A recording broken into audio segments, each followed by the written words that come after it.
बिस्मिल्लाहिर्रहमानिर्रहीम। मेरा नाम मोहम्मद ताहिर इकबाल है। इंडिया सीरीज़ के ऊपर आज आप दूसरी वीडियो देखेंगे। अपनी पहली वीडियो के अंदर मैंने बताने की कोशिश की कि इंडिया में किस तरह से ह्यूमन राइट्स वायलेशंस हो रही हैं प्राइम मिनिस्टर मोदी के अंदर, और किस तरह से मिनॉरिटीज़ के साथ, जो कि दलित हैं, क्रिश्चियंस हैं और बिलखुसूस मुसलमानों के साथ ह्यूमन राइट्स वायलेशन यानी कि जुल्म व इस्तबदाद रवा रखा जा रहा है। आज हम ये जानने की कोशिश करेंगे कि एक्सट्रीमिज्म का ये पहलू किस तरह से इंडियन पॉलिटिक्स के अंदर आता है। तो जब हम एक्सट्रीमिज्म की बात करते हैं, इंडिया की बात करते हैं, तो सबसे पहला नाम जो हमारे जहन में आएगा वो राष्ट्रीय स्वयंसेवक संघ है, यानी कि आरएसएस। दोस्तों, 1920 की बात है कि इंडिया के अंदर दो तरह की वैल्यूज परवान चल रही थी। ये सब कॉन्टिनेंट की हम बात कर रहे हैं। एक तरफ तो लोग ये कहते थे कि जी हमें मुसलमानों के साथ मिलकर एक तहरीक चलानी चाहिए और बरतानवी साम्राज्य से आज़ादी हासिल करनी चाहिए। दूसरी तरह से इंडिया के अंदर जो हिंदू पॉलिटिकल पार्टीज हैं या ऑर्गेनाइजेशंस हैं, उनके अंदर ऐसे लोग भी थे जो कि मॉडरेट व्यूज नहीं रखते थे, जो चाहते थे कि मुसलमानों के साथ ना बैठा जाए, जो चाहते थे कि क्रिश्चियंस के साथ ना बैठा जाए, जो ये जानते थे और समझते थे, और ये चीज़ उनके अंदर इन्फिल्ट्रेट करने की कोशिश की जाती थी कि ये दोनों तबकात, ये फॉरेनर्स हैं, ये एलियंस हैं, ये बैरूनी लोग हैं, ये बैरूनी हमला आवर लोग हैं, ये इंडिया के अंदर आकर इंडिया की पोलाइटी को और कल्चर को डिस्टर्ब कर रहे हैं। लिहाजा 1920 में एक किताब लिखी गई और वो सवाकर नामी एक शख्स ने वो किताब लिखी जिसका नाम हिंदुत्वा है। इस किताब के अंदर उन्होंने इस बात पर डिबेट करने की कोशिश की कि किस तरह से हिंदुइज्म को रिवाइव किया जा सकता है, किस तरह से ऐसा कल्चर डेवलप किया जा सकता है जिसमें हिंदूज जो हैं वो परवान चढ़ें at the stake of others, और किस तरह से हम हार्ड लाइनर पॉलिसीज को अडॉप्ट कर सकते हैं। उन्होंने इस किताब के जरिए बेशुमार हिंदू जहनों पर असरअंदाज होने की कोशिश की और वो असरअंदाज हुए। 1923 में एक शख्स जिसका नाम बलिराम हेडगीवार है, वो 1923 में एक जमात बनाते हैं और उस जमात का नाम आरएसएस है, जिसका अभी हमने तस्करा किया। मकसद ये होता है, ऑब्जेक्टिव ये होता है जो कि हिंदुत्वा के अंदर लिखा हुआ है, उस किताब के अंदर लिखा हुआ है, और इस मकसद के लिए वो जो है सवाकर जो है उस वक्त जेल में होते हैं, उनसे मुलाकात भी करते हैं और उनसे कुछ मॉरल लेसन्स लेने की कोशिश करते हैं, और वापस आकर वो अपनी जमात का आगाज़ करते हैं, संगे बुनियाद इसकी रखते हैं, और जो यंग जो हिंदू हैं उनको अपनी इस ऑर्गेनाइजेशन में दावत देते हैं और लोग आते हैं, उन्हें सिखाते हैं, समझाते हैं हिंदू कल्चर्स के मुतालिक, सेरेमनीज़ के मुतालिक, किस तरह से जो है हिंदू मिथ्स हैं, माइथोलॉजी है, उन्हें रिवाइव किया जा सकता है, और उनकी कुछ ट्रेनिंग भी करते हैं लाठी के ज़रिए, चाकू चलाकर या तलवार चलाकर। और ये जो तहरीक आगे बढ़ती है तो जो क्रिटिक्स हैं, वो जो इस पे लिखने वाले जो हैं, जो बोलने वाले जो हैं, वो कहते हैं कि आरएसएस बुनियादी तौर पर एक राइट विंग ऑर्गेनाइजेशन है, पैरामिलिट्री ऑर्गेनाइजेशन है, और ये इसके जो बनाने वाले हैं, अभी हम बात करेंगे बनाने वाले, एक बंदे की तो हमने बात कर दी, बनाने वाले एडोल्फ हिटलर और मैसोलिनी से इंस्पायर्ड थे। लेकिन इंडिया की पार्टीशन होने के बाद, यानी कि सब कॉन्टिनेंट पार्टीशन होने के बाद, जो जितनी भी शिद्दत पसंद तंजीमें इंडिया के पॉलिटिकल होराइजन के ऊपर नमूदार होती हैं, वो सारी किसी ना किसी तरह से आरएसएस से मुतासर हैं। वो यहाँ से अपना ब्लड लेते हैं, इंस्पिरेशन लेते हैं, अपनी आउटलाइंस को वाजे करते हैं, अपना फ्यूचर को वाजे करते हैं। तो एक चीज़ तो हमें इस लेक्चर के बाद, इस वीडियो के बाद ये जानने में मदद मिलेगी कि किस तरह से ये शिद्दत पसंद और बाकी जो शिद्दत पसंद तंजीमें हैं, जिस तरह से बजरंग दल है, शिवसेना है, विश्व हिंदू परिषद है, ये सारी जो शिद्दत पसंद तंजीमें हैं, ये किस अंदाज में इंडिया के पॉलिटिकल लैंडस्केप को अफेक्ट करती हैं, कल्चरली इंडिया को अफेक्ट करने की कोशिश करती हैं, और सोशली इसको डिस्टर्ब करने की कोशिश करते हैं। हम तो डिस्टर्ब कहेंगे ना, पूरा सोसाइटी का बैलेंस खराब हो जाता है। तो 1920 मैंने बता दिया, हिंदुत्वा लिखी गई, सवाकर ने लिखी।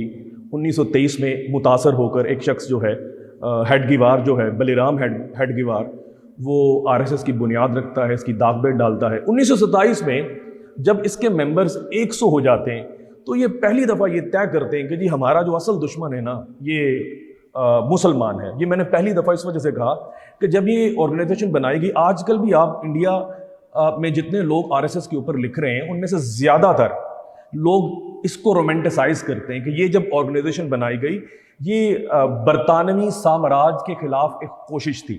लेकिन बड़ी मज़े की बात है, जब मैंने इसे मुख्तलिफ एंगल से पढ़ने की कोशिश की तो ये बात मुझ पर आश्कार हुई कि बरतानवी साम्राज्य से लड़ने की बात नहीं है, बल्कि इसके पहले जो लीडर हैं और इसके जो दूसरे लीडर हैं गोलवाकर, दोनों का ये राय थी कि हमने एंटी ब्रिटिश प्रोटेस्ट या एंटी ब्रिटिश किसी भी ऐसे पॉलिटिकल एक्टिविटी में हिस्सा नहीं लेना।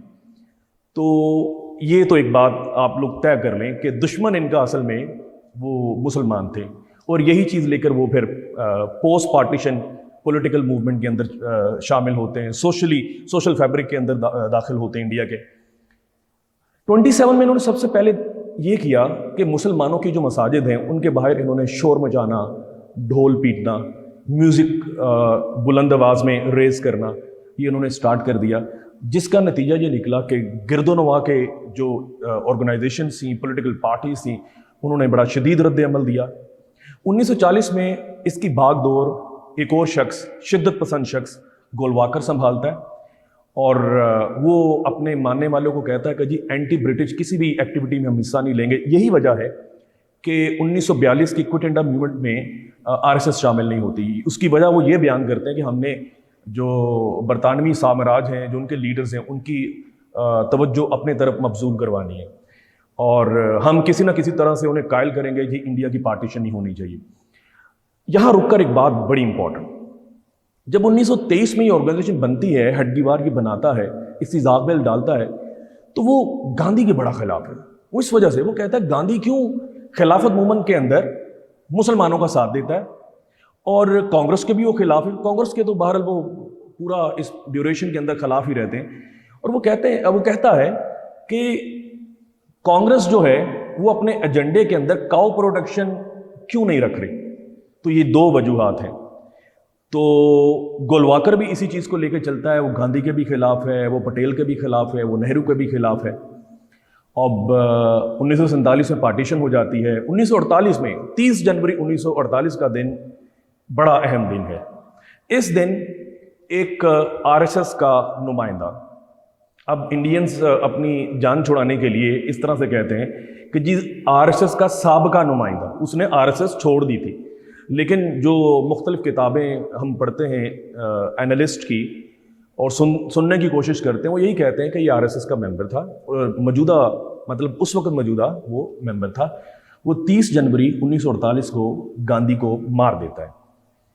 बड़ा शोर उठता है पूरे इंडिया के अंदर। इवन पाकिस्तान के न्यूज़पेपर इसका बड़ा एक अफसोस करते हैं कि जी गांधी एक अच्छा शख्स था, और जब असासों की तकसीम का मामला आता है तो गांधी ने मरण भरत रख लिया कि जी ये बड़े फेयर अंदाज से असासों की तकसीम होनी चाहिए, मुसलमानों को उनके असासे मिलने चाहिए।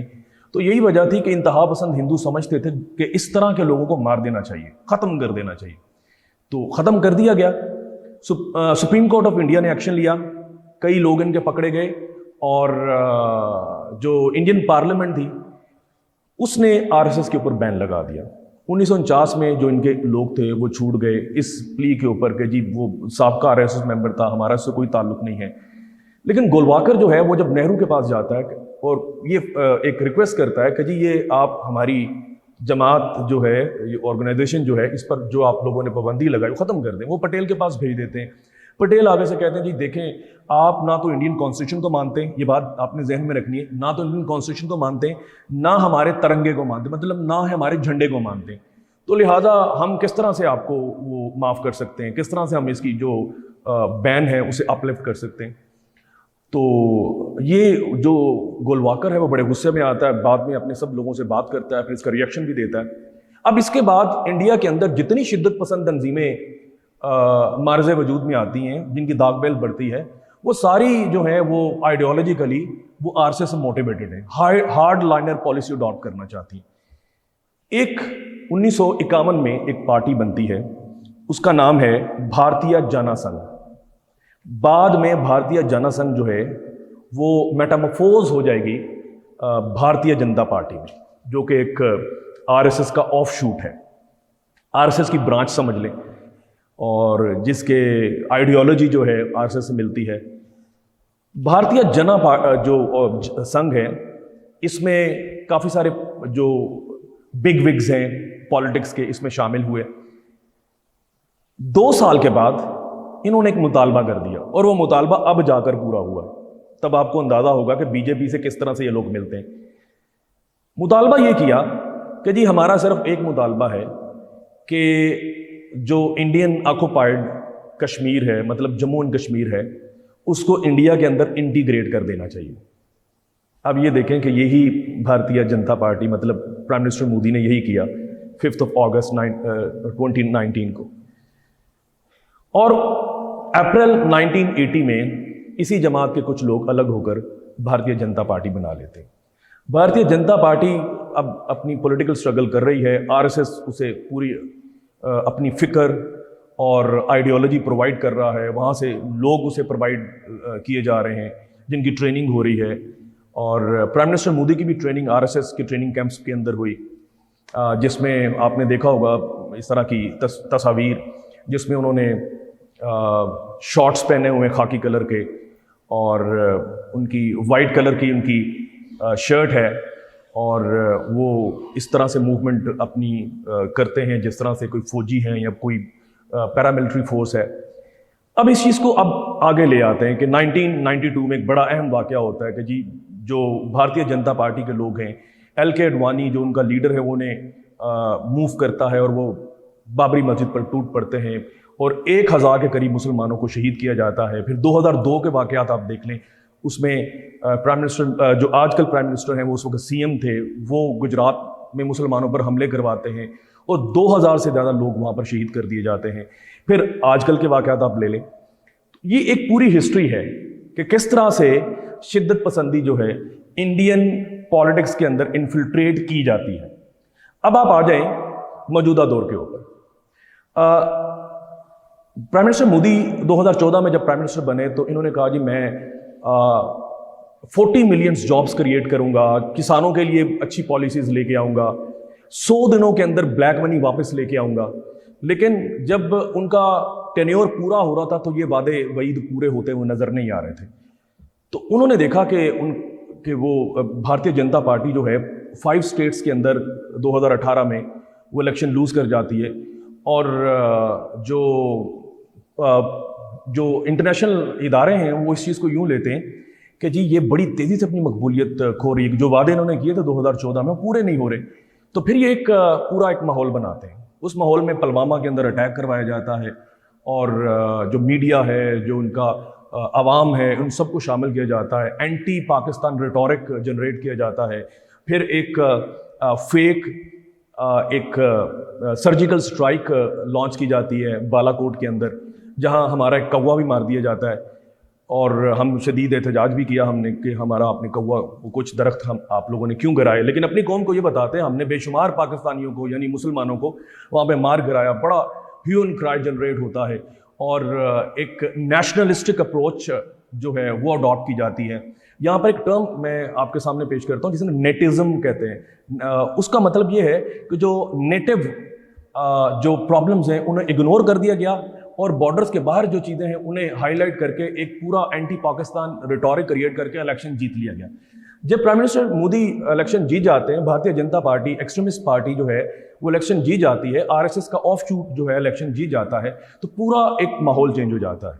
अब एंटी पाकिस्तान लोग बातें कर रहे हैं, मीडिया बात कर रहा है, राहुल कंवल जो है वो एक स्टेज सजाते हैं अपने न्यूज़ रूम के अंदर, जिसमें बताया जाता है कि जी हम यहाँ से खड़े होके अगर पाकिस्तान पर अटैक करते हैं और मुजफ्फराबाद पर अटैक करते हैं, हम जो है पाकिस्तान के मुख्तलिफ इलाकों पर अटैक करते हैं। एक्स मिलिट्री मैन वहाँ पर मौजूद हैं जो कि एनालिस्ट के तौर पे वहाँ पे काम करते हैं। तो इस तरह से पूरा माहौल एक पाकिस्तान के खिलाफ वो सजा देते हैं। अब 3 वाक़यात आपने याद रखने। एक तो 5 अगस्त 2019 जो आर्टिकल 370 है वो Indian state of Jammu and Kashmir, मतलब हम जिसे कहते हैं इंडियन ऑक्युपाइड कश्मीर, उसको वो एक स्पेशल स्टेटस देता, उसे रिपील कर दिया जाता, मनसूख कर दिया जाता, नंबर 1, जिससे एक पूरा एंटी मुस्लिम सेंटिमेंट जनरेट होता है। दूसरा, 9 नवंबर 2019 को जो इंडियन सुप्रीम कोर्ट है वो अयोध्या केस के अंदर वो एक फैसला देती है, जिसमें वो जो बाबरी मस्जिद है उसे ख़त्म करके राम टेम्पल को वहाँ पर इरेक्ट करना है, नंबर 2। नंबर 3, 11 दिसंबर 2019 को एक और वाक़या होता है कि इंडियन पार्लियामेंट एक लॉ पास करती है जिसे सिटीजनशिप अमेंडमेंट एक्ट का नाम दिया गया।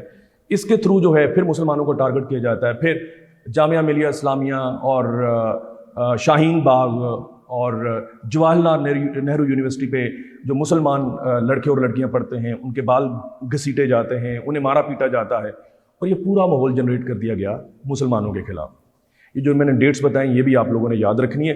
तो ये पूरा माहौल क्रिएट किया और ये पूरी आइडियोलॉजी जो है ये उधार ली आरएसएस से, और यूं वजूद में आता है प्राइम मिनिस्टर मोदी, और यूं वजूद में आती है बीजेपी, और यूं मुसलमानों के साथ ये सलूक रवा रखा जाता है।